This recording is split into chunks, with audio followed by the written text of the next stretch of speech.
ఈ video click చేసిన వాళ్ళకి నా ధన్యవాదములు. ప్రతి ఒక్కళ్ళు చివరి వరకు ఈ వీడియోని చూడండి. ఇక వీడియోని ప్రారంభిద్దాం. సహచర సాహసికులారా, మన బరువైన లెదర్ బూట్లకు లేసులు గట్టిగా కట్టుకుందాం. ఈ కొరికేసే హిమాలయపు చలిగాలిలోకి అడుగు పెడదాం. ఈనాటి మన విశ్లేషణలో మ్యాప్లలో ఇంకా ఎక్కడా నమోదు కాని ఆ మంచు సామ్రాజ్యపు రహస్యాన్ని ఛేదించే ప్రయాణం మొదలు పెడదాం. ఈ గడ్డకట్టే మంచులో మన కాన్వేస్ టెంట్ వేసుకుని ఆ అద్భుతమైన అన్వేషణలోకి వెళదామా? బేస్ క్యాంప్ వద్ద మన సాహసయాత్ర 1951 నాటి ఒక ఊహించని సంఘటనతో మొదలవుతుంది.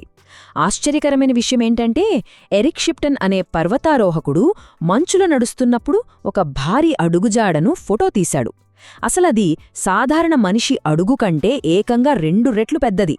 ఆ ఒక్క ఫోటోతో మన ప్రపంచం మొత్తం ఒక్కసారిగా ఆశ్చర్యంతో గడ్డకట్టుకుపోయింది. సరే, ఇప్పుడు మన మనస్సుల్లో మెదిలే ఆ అతిపెద్ద ప్రశ్నను అడుగుదాం. ఎడ్మండ్ హిల్లరీ లాంటి దిగ్గజాలను సైతం ఈ అన్వేషణ వైపు నడిపించిన ప్రశ్న అది. ఇంత ప్రమాదకరమైన మంచు శిఖరాలపై తెలివైన, మనకింకా పరిచయం కాని ఒక వింత జీవి మనతో పాటుందా? ఈ మంచు సామ్రాజ్యంలో నిజంగానే మనం ఒంటరివాళ్లమా? ఇక్కడ మన జీవ పరిణామక్రమాన్ని ఒకసారి గమనిస్తే భలే ఆశ్చర్యం వేస్తుంది. బహుశా ఈ ప్రాణి ఎప్పుడో అంతరించిపోయిందని మనం అనుకుంటున్న ఒక ప్రాచీన జాతి తాలూకు చివరి వారసుడా? పౌరాణిక కాలం నాటి ఆ ప్రత్యేకమైన వానర మేధస్సుదానికుండి అందుకే మన కంటపడకుండా అంత తెలివిగా తప్పించుకుంటోందా? క్యాంప్ 1. ప్రాచీన పురాణాలు, ఇతిహాసాలు.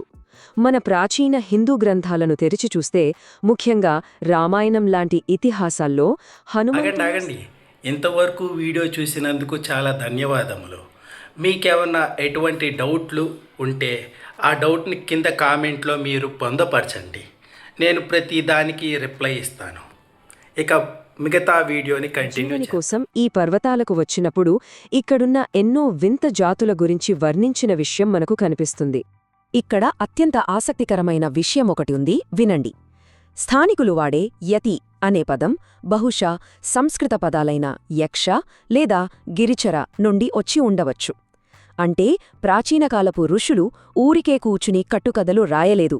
వారు నిజంగానే ఇలాంటి జీవులను చూసి రికార్డ్ చేశారన్మాట. అద్భుతం కదూ! కొండలపై మరింత ఎత్తుకు క్యాంప్ 2కు వెళ్దాం. శిఖరాల రక్షకులు. ఆ చలిలో వణుకుతూ పైకి వెళితే టిబెటన్ బౌద్ధ సంప్రదాయాలు ఎదురవుతాయి.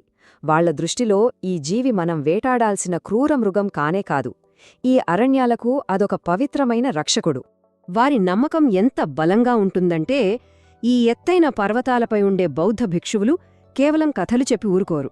ఆ ప్రాణి ఉనికికి నిదర్శనంగా భద్రపరిచిన చర్మం, వెంట్రుకలు, పుర్రేలను ఇప్పటికీ వాళ్ల మఠాలలో ప్రాణప్రదంగా కాపాడుకుంటున్నారు.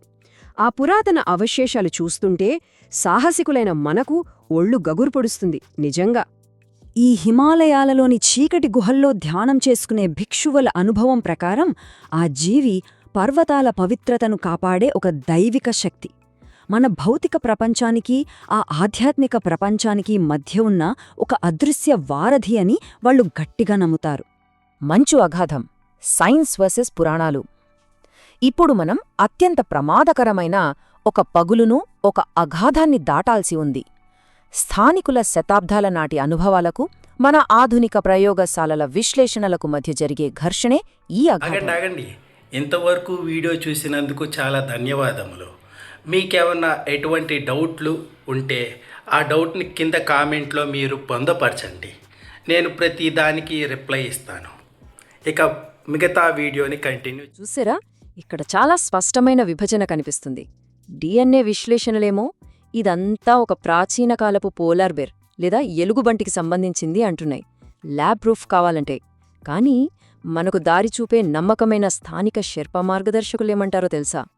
అది 2 కాళ్లపై నడిచే భారీ జీవి అని, అది కావాలని ఎవ్వరికీ చిక్కకుండా తప్పించుకుని తిరుగుతోందని వాళ్లు ప్రమాణం చేసి మరీ చెబుతారు. దశాబ్దాలుగా ఈ మంచు కొండల్లో ప్రాణాలకు తెగించి మనం అన్వేషిస్తున్నప్పటికీ 100% నిస్సందేహమైన శాస్త్రీయ ఆధారం ఇంకా దొరకనే లేదు. ఎందుకంటారు?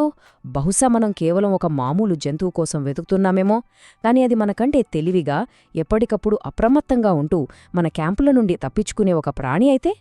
ఆలోచించండి. శిఖరాగ్రం, అంతులేని అన్వేషణ. ఫైనల్గా మన విశ్లేషణలో శిఖరాగ్రానికి చేరుకున్నాం.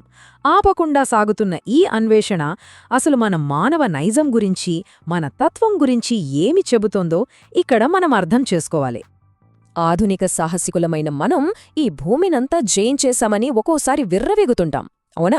కానీ మన కంటికి కనిపించకుండా తప్పించుకు తిరిగే ఆ భారీ జీవి మనకొకటే చెబుతోంది: మన అహంకారాన్ని పక్కన పెడితే ప్రకృతి ఇంకా తన గుండెల్లో ఎన్నో అద్భుత రహస్యాలను దాచుకుందని. ఇది అక్షరాలా మనకొక సవాలే. సరే, ఇక మన లాగ్బుక్స్ని మూసేసి బేస్ క్యాంప్కు కిందకు దిగే సమయం వచ్చేసింది. ఈ పర్వతాలను వదిలి వెళ్లే ముందు ఒక్కసారి ఆలోచించండి. బహుశా అసలైన అద్భుతం ఆ వింత జీవిని పట్టుకోవడంలో లేదేమో. ఆ అంతుచిక్కని రహస్యాన్ని వెతికే క్రమంలో మనకు దొరికే థ్రిల్, ఆ ఉత్కంఠ, బహుశా ఆ సాహస యాత్రే ప్రకృతి మనకిచ్చిన అసలైన ఆవిష్కరణ. ఏమంటారు? మళ్ళీ కలుద్దాం సాహసికులా. ఆగండి, వెళ్ళిపోకండి. ఇంతవరకు వీడియో చూశారు కదా, మీరు ఏమర్థం చేసుకున్నారో ఒక మాటలో కామెంట్ సెక్షన్లో రాయండి. నేను తిరిగి దానికి రిప్లై ఇస్తాను. ఇక సెలవు, తర్వాత వీడియోలో కలుసుకుందాం.